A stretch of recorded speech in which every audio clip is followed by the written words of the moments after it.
Hi everyone, Nigel Saunders here. I just brought my acacia forest up from the basement where it was really cool and brought it up into the plant room to warm it up and hopefully get it growing once again. I've seen several videos of acacia trees in South Africa that are leafless, so I know it's normal for them to lose their leaves in the winter time. So I wasn't too worried when the leaves started drying up, and they haven't really fallen off, but they've gotten quite crispy. And if you touch them, the leaves fall off. Today I'm going to be looking at all the trees and pruning them up, getting rid of branches that are growing in the wrong places or the wrong directions, and just tidying it up so when all that new growth comes in, it'll be sorted out a bit more. All the trees in this forest were planted from seeds, and if you go through the playlist, you can see me planting the seeds and all the steps I took to get the trees to this stage.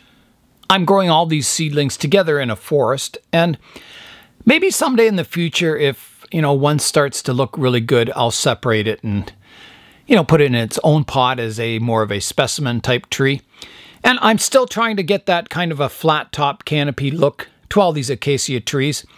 If you look at pictures of these trees in Africa, their natural form is kind of a flat top canopy.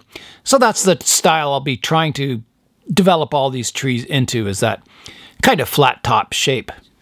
I'll start to prune just one tree at a time, pruning up, removing some of the lower branches to get a trunk line, getting the canopies raised up a little higher, and trying to develop, some kind of a branch structure on the crown of the trees. I'm going to get my model of my giraffe, and that'll kind of determine how high I want my lowest branches. And then I don't want the height of the forest too high either, so my canopy range will probably start about here, and I'll prune the tops to about here, so the foliage will be in this plane. There's a look at my giraffe. So I don't want any kind of branches below what the giraffe can reach. I can't have like major trunk divisions, but I don't want any thin branches kind of below this level. So I'll be pruning the bottom of the canopy to about this height. I'm going to begin the pruning now, and there's a major division on this tree here. So I can either decide to keep, this tree coming up as a twin trunk, or prune off this lowest branch and just have the single trunk coming up. And I think it's too low for a twin trunk.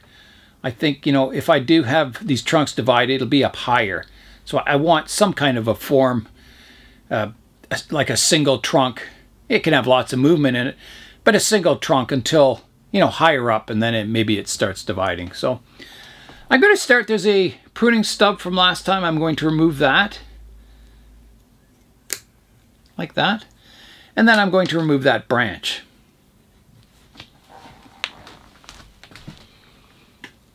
So I'll come in here.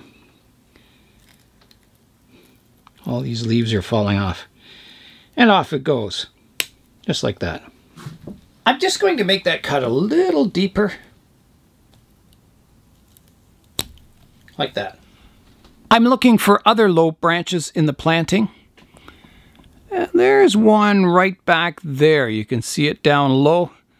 That'll need pruning off, like there, and off it comes, just like that. You have to be careful of the thorns on these. They're very sharp. There's also another branch at the back of that tree, right here, that needs to come off. It's too low. That one's gone. It's really nice to see the sun out today. Just fantastic. I love it. So there's another lower branch here I'll take off. Just a little one. Like that. I'm going to go in and clean up a lot of pruning stubs. Where the trees have been pruned, there's a lot of stubs on them. I'll show you a close-up of that. Here's a close-up of one of those stubs that I need to prune. So I'll try and get in here with the pruners, which isn't easy. And off it comes, like that. I'll go around the forest, cleaning up any really low branches, cleaning up pruning stubs, just kind of cleaning it up, and then we'll come back and tackle the top of the canopy. I'm going to take this branch off.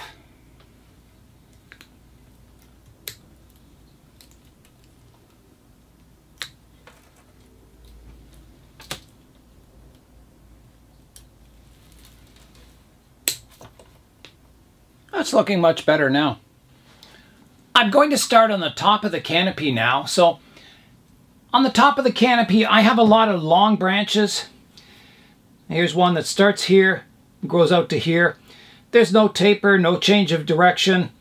So I want all these long branches to be pruned back to make them more compact so I get a bit of ramification and movement to the branch. So I can see where all the leaves were. So I know that a new bud will come out, you know, from the base of each leaf. So I can use that to do some directional pruning. I'm not sure if a branch will come out from the base of these sharp needle-like buds. There looks to be some kind of a bud at the base of the needles, but I'm not sure if that's a leaf bud or not. There's a pruning stub I'll get rid of here. So I'll have to...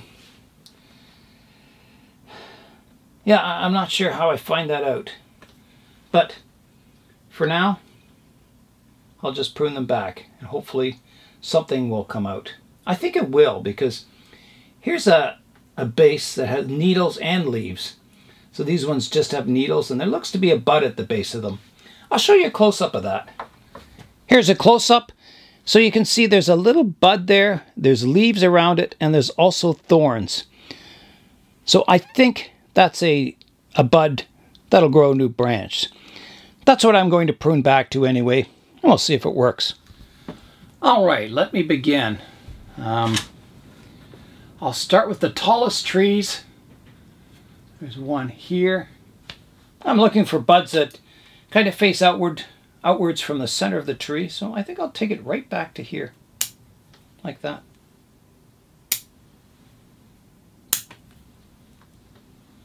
Some branches I'm pruning quite heavy, and others a little lighter.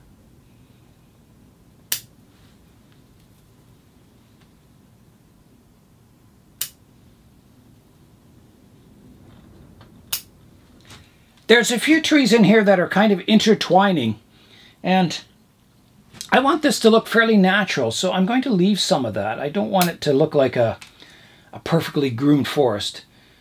So some of these, you know, branches that are kind of, or trees that are intertwining with each other, I'm going to leave that, and I think it'll look quite nice in the end.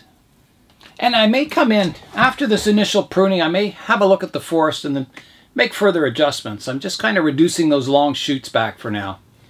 I'm always talking about the flow of the trees, and here's an example of bad flow. The trunk comes up, and then this branch comes off. It's too horizontal. If it kind of flowed upwards, you know, like my fingers, it would look really nice, but it's just too horizontal, so I need to prune that off. I want, you know, my branch division to be more upright. All right, so this is a big branch, so off it comes. Just like that. I think I'm going to take this one off too. It's just too low down and too big of a Y-shaped here. Just got to get in there. There. Like that. All right, I'll continue with the branch pruning up top here. I'm trying to give each tree its own space, its own spot of sunlight when viewed from above also, which will be hard to do because it's quite a dense forest. This tree at the back is getting too tall, so I'm going to hard prune it back. So I'll use these thorns as a guide. Maybe there'll be a new bud come out. So I'm going to go right back to here, see what happens. Like that. It's good and green, the cut points, so the wood's definitely alive and doing well. I'm taking a look at the forest from the front now. I think, you know, an overall more triangular shape to the canopy of the forest would look better. Maybe shortening some of the outside trees more. I think the trees in the center they're not too bad a height. Maybe they could be pruned back just a little bit. So I'll work on that, kind of getting more of a shape. Right now it looks like a crown. You know, the sides come up kind of straight, and there's kind of a dome top canopy, and the sides curve down. So it looks like, you know, a king or queen's crown. So I don't want it to look like that. I think bit more of a triangular shape, and I think it'll look look better. So I'll work away at that.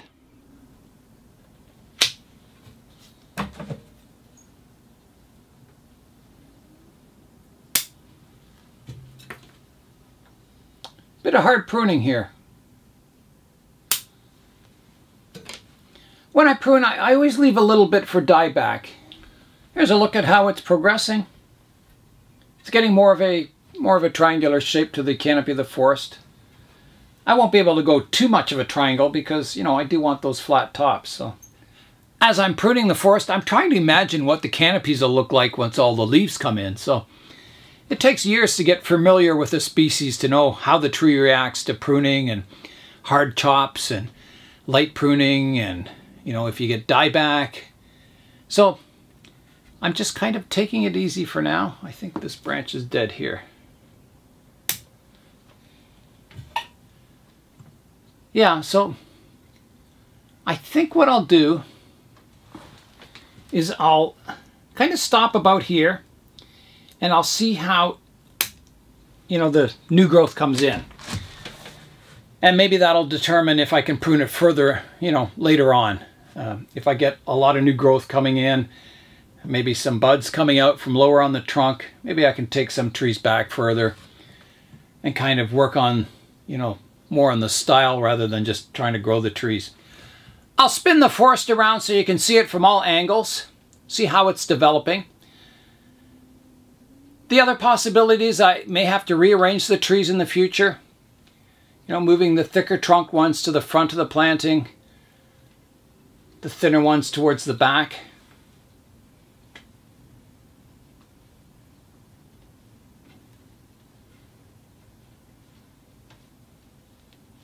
So I've never really had these trees in a dormant state. They've been brought inside like a tropical tree, and I think they're more of a temperate tree. So it'll be interesting to see if they just explode in new growth, how the trees reacted to their first kind of cool dormant period. The reason I'm waking up a lot of these trees now is that, you know, towards the end of January, you start to get a lot of sun coming in the windows here. You tend to get more sunny days and the days start getting longer. So the trees just naturally want to grow in these conditions. And that's why I'm bringing up a lot of trees from the basement now, bringing them out of their dormancy and starting them growing. This is my Snow Queen hibiscus plant. And I mentioned in the last video that it would be nice to have a Frozen theme going here. Have Elsa from the movie Frozen, a Snow Queen beside the Snow Queen hibiscus. So I looked online and I was looking for, you know, Elsa figurines. And again, they're really expensive. So I thought, well, maybe I can 3D print a little model of Elsa. Once again, I went to Thingiverse and I did find a free 3D model of Elsa from the movie Frozen. So I'll turn on my holographic projector and I'll show you what the model looks like. There it is. So it comes in about 7 pieces. The hair is a separate piece. The body, the legs, the dress comes in 2 parts. And then the hands, you can pose the hands, so they're separate also. So I've put in a 3D print request, sent the model files off to the makerspace at the library, and hopefully, someday, hopefully in the next couple of weeks, I'll get my model of Elsa back and she can accompany the Snow Queen hibiscus plant. By making a video every day, I'm really catching up on all my tree work, and I'm hoping to get all my trees finished and then start some 3D modeling, getting some more pots up on Thingiverse so people can download the file and 3D print them, for free of course.